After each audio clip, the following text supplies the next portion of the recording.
Be me anon. Work in a small workshop that makes high-end plaster and gypsum decor, not a factory, more like a collective of artisans. We make things like ceiling medallions, custom crown molding, and sometimes restore old architectural pieces. The work is dusty, physical, and requires a steady hand. You can't fake it. Either you can do the work, or the piece cracks and you start over. The boss, Evan, is the owner and master craftsman. He's a quiet guy, probably in his 50s. Doesn't say much, but when he does, you listen. He built this place from nothing. His whole philosophy is simple. The work speaks for itself. No politics, no drama, just skill and effort. The team is small, a few other guys, all solid workers. And then there's Cora. Cora has been here for years, longer than me. She's probably one of the best finishers I've ever seen.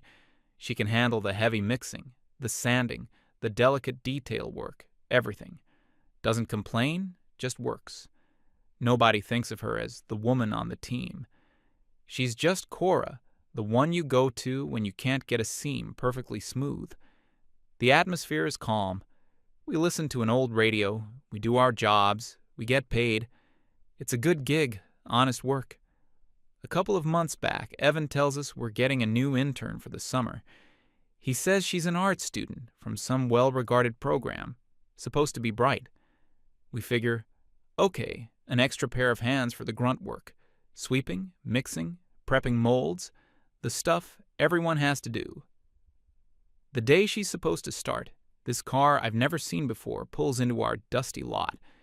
It's a brand new, shiny little electric vehicle that looks completely out of place next to our beat-up work trucks. Out steps Layla. She's dressed like she's going to an art gallery opening, not a plaster workshop.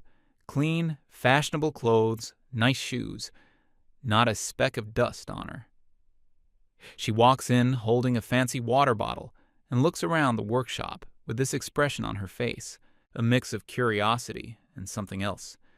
Maybe disappointment? Like she was expecting a trendy downtown loft studio and instead got a room full of dust and tools. Evan gives her the tour. He's patient, showing her the different stations, the mixing area with its industrial-sized tubs, the pouring tables, the drying racks, and the finishing benches where the delicate detail work happens.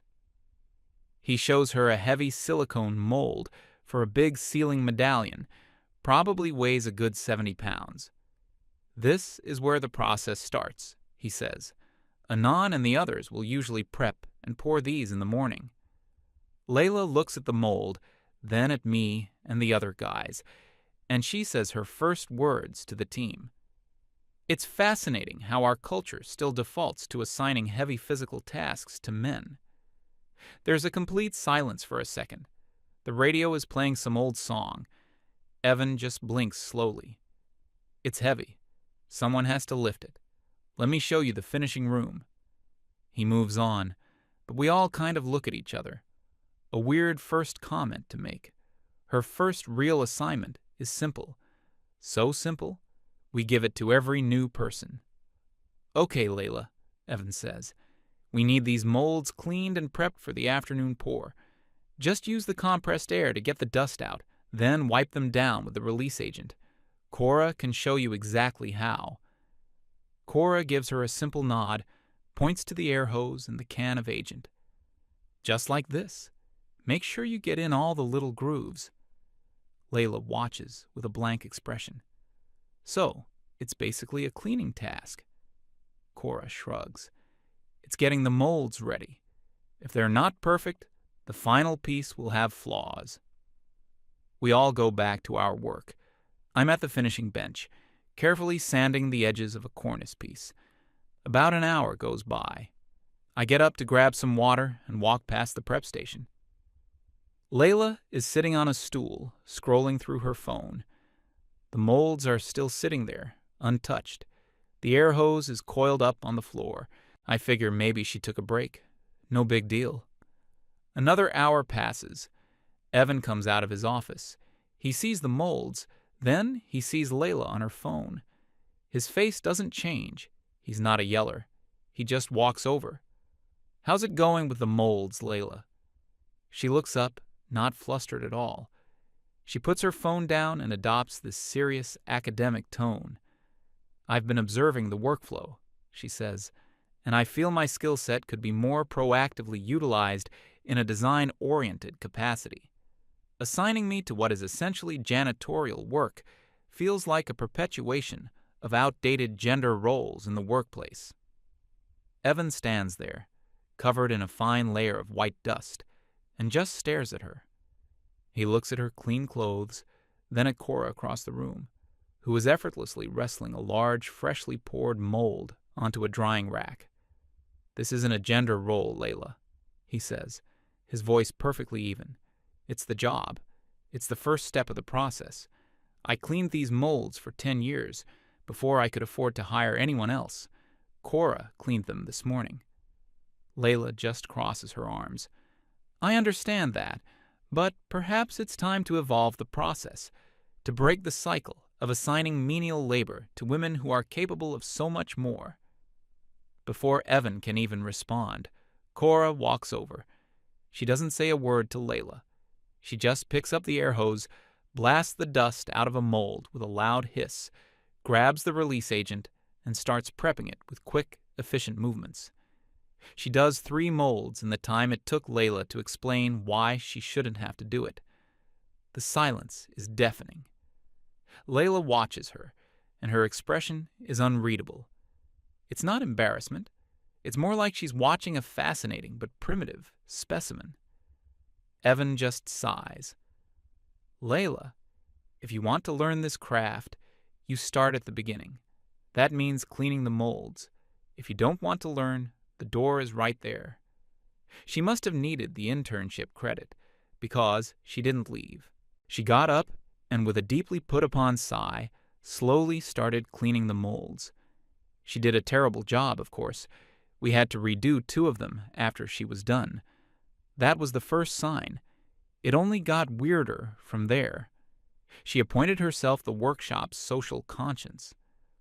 One afternoon, we had the radio on, just a classic rock station. A song comes on, something generic from the 80s about a girl. Layla stops what she's doing, which was slowly stirring a bucket of plaster like it was a cauldron of poison, and announces, "Could we please listen to something that isn't so blatantly reinforcing of the male gaze?" One of the other guys, Dave, just says, "I like this song." Layla shakes her head. That's the insidious nature of the patriarchy. It makes you enjoy your own subjugation of women through media. Dave just put his headphones on. She seemed to develop a special project, Cora. She seemed genuinely baffled by her. She couldn't understand why Cora wasn't angry, why she wasn't demanding special treatment. One day at lunch, I was sitting at the bench just outside, and I overheard Layla talking to Cora. She was using this soft, therapeutic voice. "Cora, you don't have to prove anything to these men. You don't have to perform masculinity by doing all this heavy lifting. Your value isn't tied to your ability to emulate male strength." Cora was eating a sandwich. She took a bite, chewed, swallowed, and then looked Layla dead in the eye. "I'm not performing masculinity, Layla. I'm doing my job. The plaster is heavy. The molds are heavy. What do you want me to do? Ask one of the guys to carry my work for me?" Layla smiled patiently. "That's not a sign of weakness. It's about acknowledging systemic disadvantages and allowing the privileged group to help correct the imbalance." Cora actually laughed. A short, sharp bark. "Right. So I should do half the work of the men, but expect the same pay and the same respect? That's not how it works here. Evan pays us for what we produce, the quality of our work. That's it. It's the most honest job I've ever had."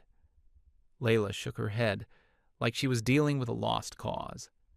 "It's sad that you've internalized the toxic productivity metrics of a male-dominated field. You have so much potential to be a leader for change here."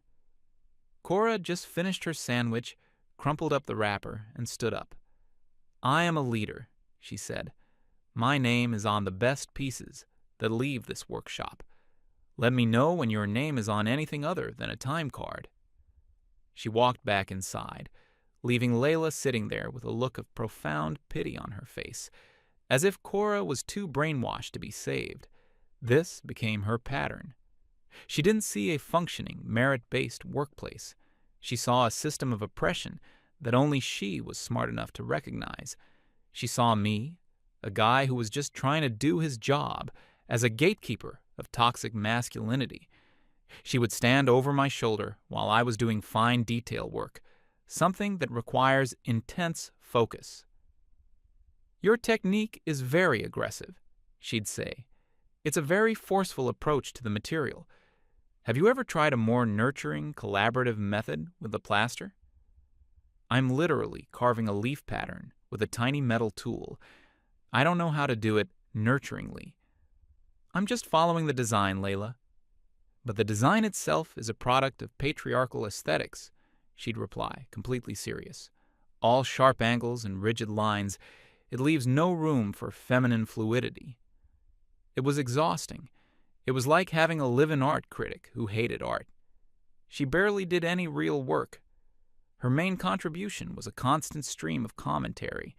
She would reorganize tool benches, putting things in places that made no sense, claiming it was for better ergonomic flow. It just meant none of us could find our favorite tools. Evan was patient to a point. He'd correct her, redirect her, and try to give her tasks that were impossible to mess up. But she saw every correction not as guidance, but as a personal attack, an attempt to silence her.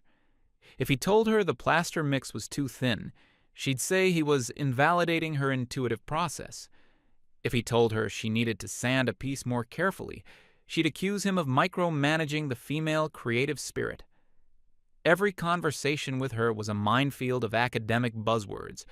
The rest of us just developed a system of ignoring her as much as possible. We'd put headphones in or get really focused on our work whenever she came near. The tension in the workshop, which used to be so relaxed, was becoming thick and heavy, like wet plaster. The breaking point started when we got a huge commission, a big, important job. It was a restoration project for a historic theater downtown. They were redoing their entire lobby, and they needed us to replicate and replace sections of ornate 100-year-old plasterwork. It was the biggest contract our workshop had ever landed, a huge deal for Evan's reputation. The centerpiece was this massive, incredibly detailed archway. It was covered in intricate scrollwork, cherubs, all sorts of delicate features. The original was damaged, and we had to create a new master mold and cast dozens of replacement sections. It was all hands on deck. The most difficult, high-stakes work we'd ever done. This was work that required years of experience. The margin for error was zero. Layla saw the plans for the archway spread out on the Evans desk. Her eyes lit up. This was it. This was the real art she had been waiting for. She walked straight into Evan's office. The door was open. We could all hear it. "Evan," she said, her voice full of authority, "I need to be the lead on the archway project." There was a pause. I can just imagine Evan's face, that slow blink of his. "You need to be the lead?" he asked. "Yes. This piece requires a specific sensibility, a historical empathy. It's a delicate, ornate design, something that requires a feminine touch, not the brute force methods I've seen used here. I have studied this period extensively. I am uniquely qualified to oversee this." Evan's voice was calm but firm. "Layla, I appreciate your enthusiasm, but this is the most complex project we've ever taken on. I'm leading it myself, with Cora and Anon assisting on the master mold. It requires years of practical experience. So, you're giving it to 2 men and a woman who has assimilated into the male power structure," Layla stated, not asked. "I'm giving it to my 3 most experienced craftspeople," Evan corrected her. "Your job on this project will be to prep the plaster, We're going to need hundreds of buckets mixed to a perfect consistency. That is a critical role. If the mix is bad, the piece is ruined." We could hear the anger in her voice. It was shaking. "I see. So, my academic knowledge and artistic vision mean nothing. You're putting me on mixing duty. You're putting the woman with the most progressive understanding of the material on manual labor. This is unbelievable." Evans sighed. We could hear the weariness in his voice. It was a sound we were all becoming familiar with. "Your job is what I assign you, Layla. This is not a democracy. It's my workshop, and it's my reputation on the line. You will mix the plaster, or you will find another internship." The office was silent for a long moment. Then Layla walked out. She didn't look angry anymore. Her face was cold and calm. It was a look of absolute certainty, the kind of look someone gets when they believe they are a righteous crusader fighting a great injustice. She looked at me, then at Cora, with pure contempt. In her eyes, we weren't just colleagues. We were part of the problem. We were the oppressors. She walked over to the mixing station without a word. I remember turning to Cora and saying, "This is not going to end well." Cora just shook her head, her eyes on Layla. "No," she said, "it's not."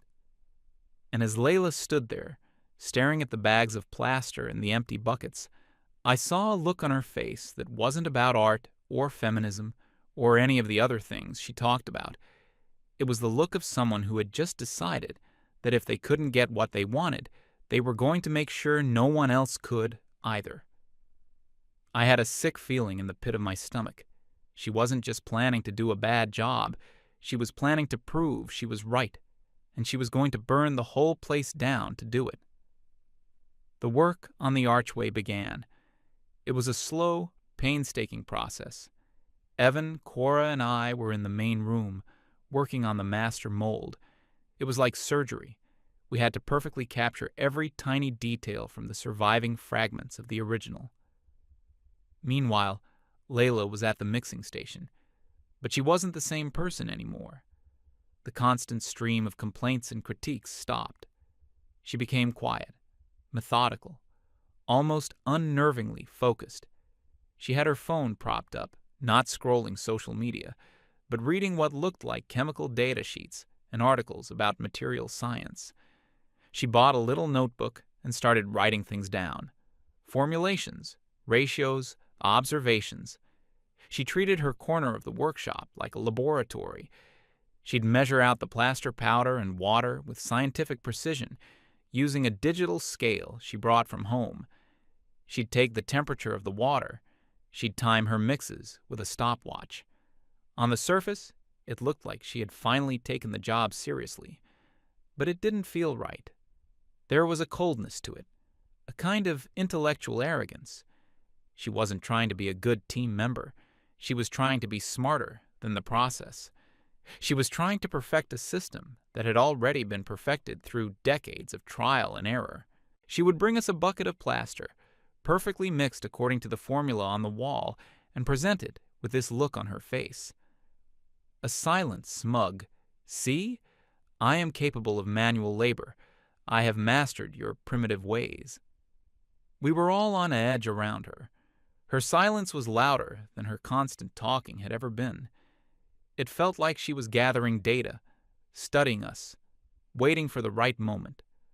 I was the one who had to take the buckets from her. Every time I'd walk over, she'd be wiping down her pristine work area or making a note in her little book. She never made eye contact. She would just nod towards the bucket, a gesture that managed to be both dismissive and full of self-importance. I started checking every single bucket she mixed. I'd check the consistency, the texture, everything. It was always perfect, too perfect. It was like she was lulling us into a false sense of security. The work on the master mold took over a week. It was finally ready. A beautiful, massive piece of silicone and fiberglass, containing the negative space of every delicate curve and cherub's face. Now came the most critical part, the first pour. This pour would create the master positive, the perfect plaster replica from which we would make the production molds. If this one failed, we'd have to start the entire molding process over. It would mean days of lost work and thousands of dollars in wasted materials. The pressure was immense. Evan called a brief meeting that morning. "Okay, everyone, this is it. One shot," he said. "The mix has to be absolutely perfect. Not too thick, not too thin, no air bubbles. Layla, are you clear on the formula?" She looked up from her notebook, a small, confident smile on her face. "Crystal clear, Evan. You can rely on me to provide a mixture of optimal viscosity and tensile strength." Evan just stared at her. "Just follow the recipe on the wall, Layla. That's all I need." We prepped the mold, leveling it perfectly on the pouring table. It was so large it took up the entire space. Cora and I were on one side, Evan on the other. Our job was to pour simultaneously and evenly, to ensure the plaster filled every nook and cranny without trapping air. Layla was at the mixing station, a good 20 feet away. She had 3 large buckets lined up, ready to go. Evan gave the signal. "First bucket, Layla." She brought it over. I took it from her. It felt right. The consistency looked perfect. I gave Evan a nod. We started to pour. The plaster flowed like silk into the mold. It was a good start. "Second bucket." Layla scurried back and returned with the next one. Again, it looked perfect. We poured it in. The mold was about halfway full. Everything was going smoothly. I started to relax. Maybe I had been paranoid. Maybe she had finally understood the importance of teamwork. "Third bucket, Layla. Let's get it done," Evan called out. She went back to the station. This is the moment that I'll always replay in my head. Evan was focused on the far side of the mold, tapping the edge to release any potential air bubbles. Cora was grabbing more clamps to secure a section that was looking slightly stressed from the weight. I was watching the flow of the plaster, making sure it was even. For about 15 seconds, no one was looking directly at Layla. She must have been waiting for that.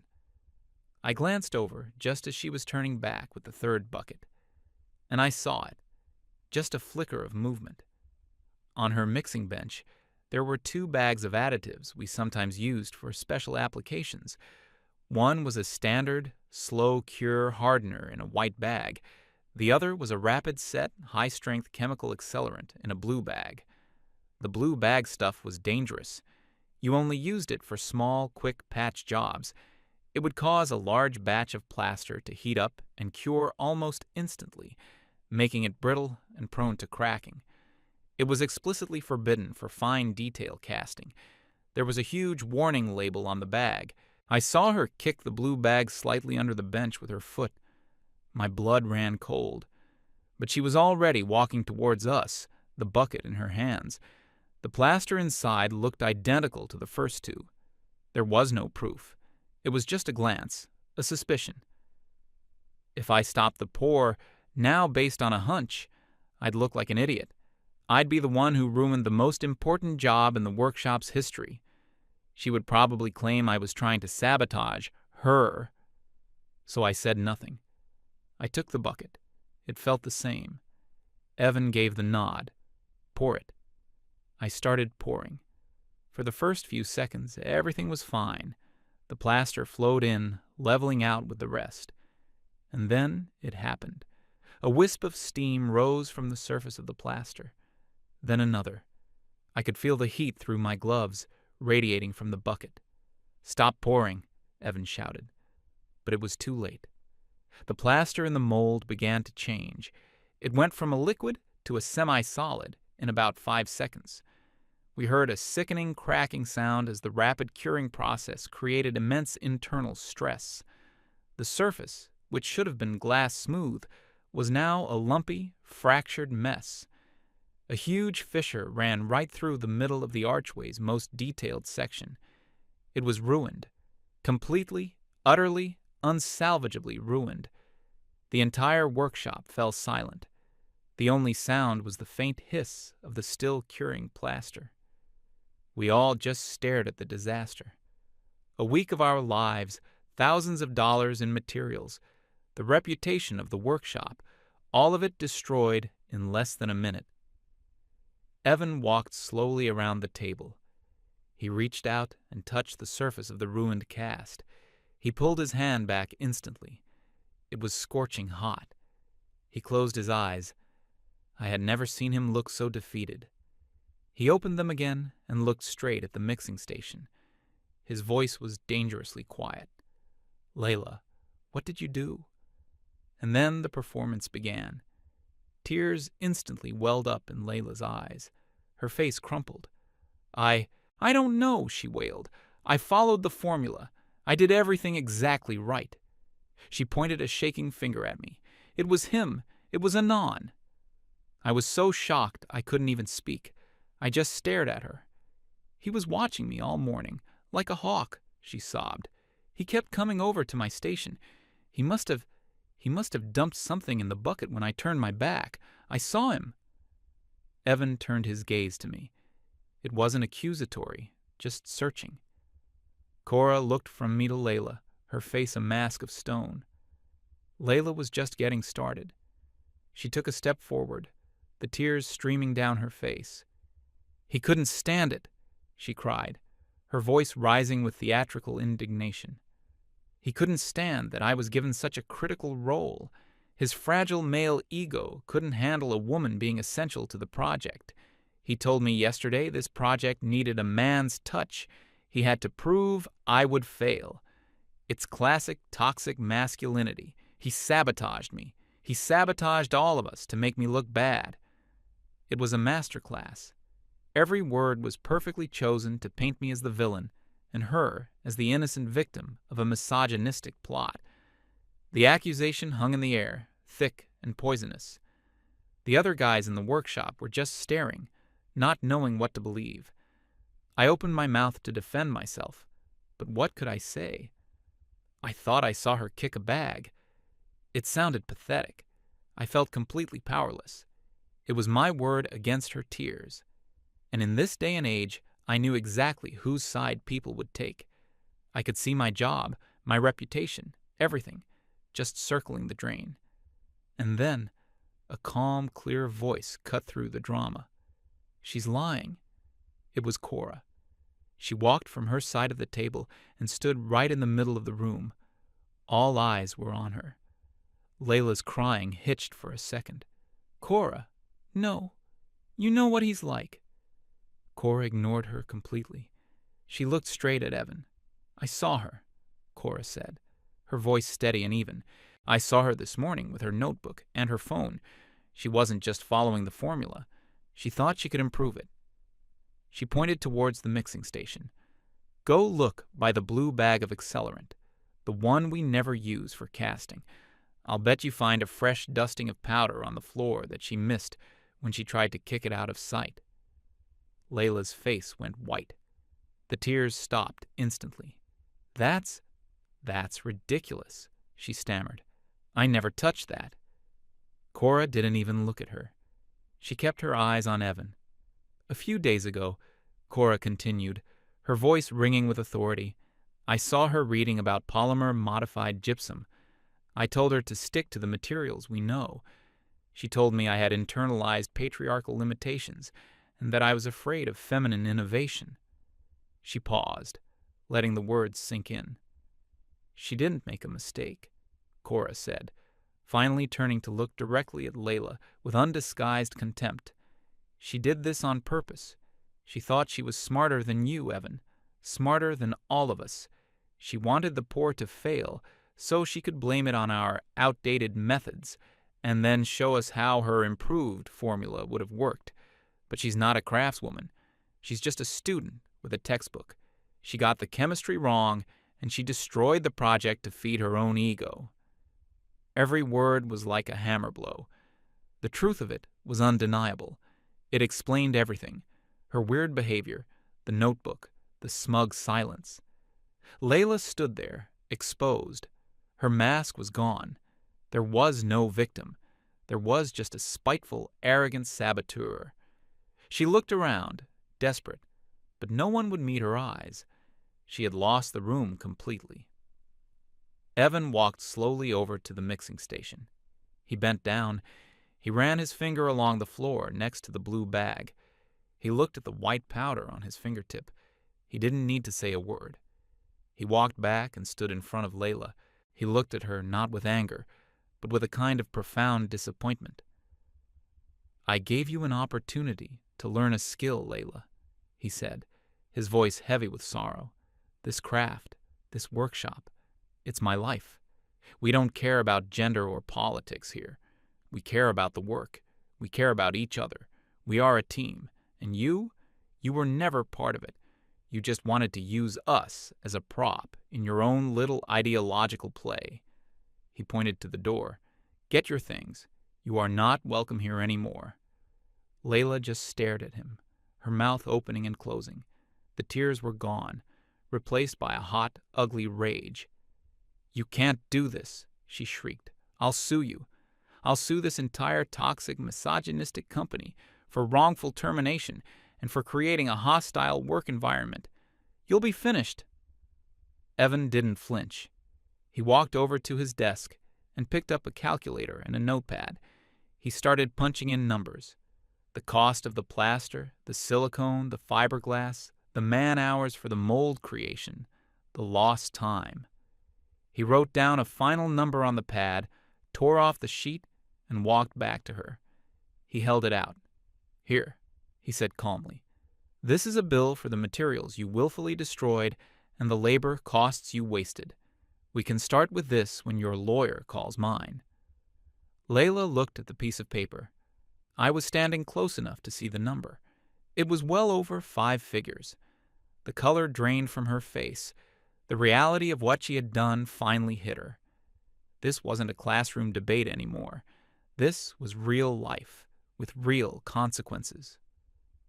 She looked at the bill, then at Evan's unyielding face, then at Cora's stony glare, and then at me. She opened her mouth, but no words came out. She crumpled the paper in her fist, grabbed her fashionable bag, and stormed out of the workshop, slamming the door behind her. The sound echoed in the sudden silence. The poison was gone. We all stood there for a minute, just breathing. The smell of hot, ruined plaster still filled the air. Evan looked at the destroyed archway, then at us. He looked exhausted. He sighed, a deep, heavy sound. "Well," he said, forcing a weary smile, "nobody's going home early today." He picked up a crowbar. Cora grabbed a hammer. I took a heavy-duty scraper. Without another word, we all turned to the ruined masterpiece and began the long, hard work of breaking it apart so we could start all over again. And as I worked, shoulder to shoulder with Evan and Cora, I thought about what had happened. Layla had come in demanding to be treated as a special, unique woman. In the end, we did treat her exactly like we would have treated anyone else who betrayed our trust and tried to destroy our work. We treated her like she was irrelevant, and we got back to work.